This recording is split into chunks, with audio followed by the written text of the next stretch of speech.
The Breakfast Club Adventures, The Goblin's Revenge, by Marcus Rashford. Read by Kenton Thomas.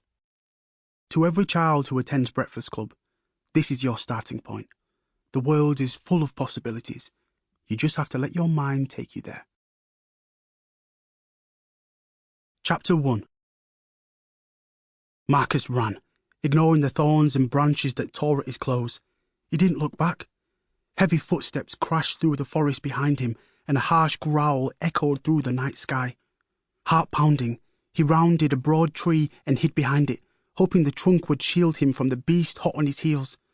Marcus squeezed his eyes tight shut as he heard the creature closing in on his hiding place. He held his breath. A gnarled hand inched its way around the trunk, grasping for his arm. The hand nearly had him when... "Earth to Marcus!" exclaimed Stacey, crushing her plate of toast on the table next to him.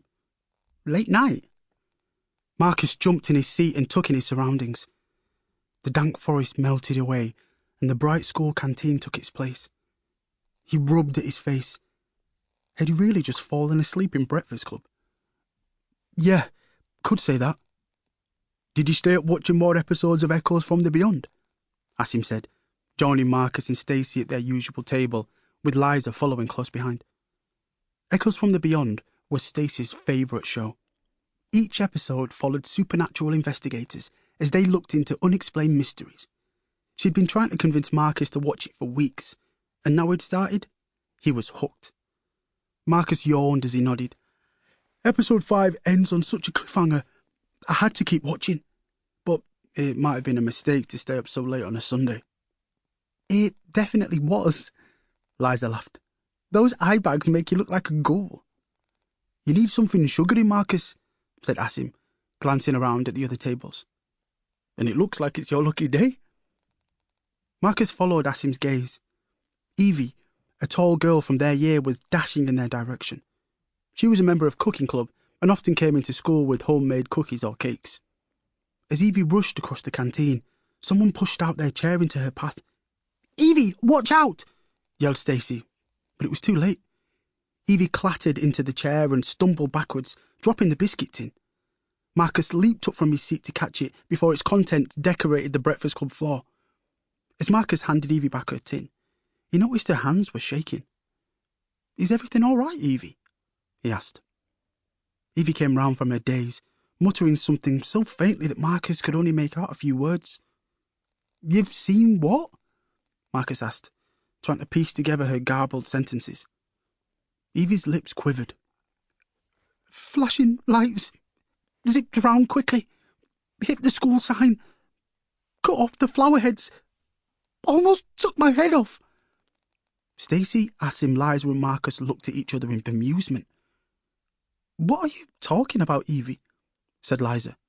"What almost took your head off?" "The UFO!" Evie yelped. Stacey shot to her feet. When it came to anything extraordinary, Stacey could never stay calm. "Like an alien UFO." As she gulped and nodded, Evie said, "I was walking into school towards reception when I saw these bright lights looming above me. I stopped to take a closer look when suddenly the lights dropped through the air and whizzed towards my head. That's when I ran to Breakfast Club. I knew I'd be safe around other people," she explained. "It had to be aliens. What else would be flying around out there?" Marcus raised his eyebrows. "Aliens at Rutherford School?" He glanced around the table, taking in the surprise on his friends' faces. "I've got to see this," announced Stacey. She strolled off out of Breakfast Club. The others followed quickly, eager to see if Evie was telling the truth. "Hold on," yelled Liza as they reached the main doors. "If this thing is dangerous, we need a plan." Stacey pouted. "I guess you're right." "We should split up," Marcus suggested. "If we search different areas, we have a better chance of finding the UFO. Whoever sees it first can call the others over, and then we can figure out what we're dealing with." "Good idea," said Stacey. Stacey, Asim and Liza burst through the door to the outside seating area, but Marcus heard steps behind him. He turned to see Evie walking towards the exit, fiddling with her fingers nervously, her biscuit tin nowhere in sight. "Perhaps you should wait and watch us from one of the windows."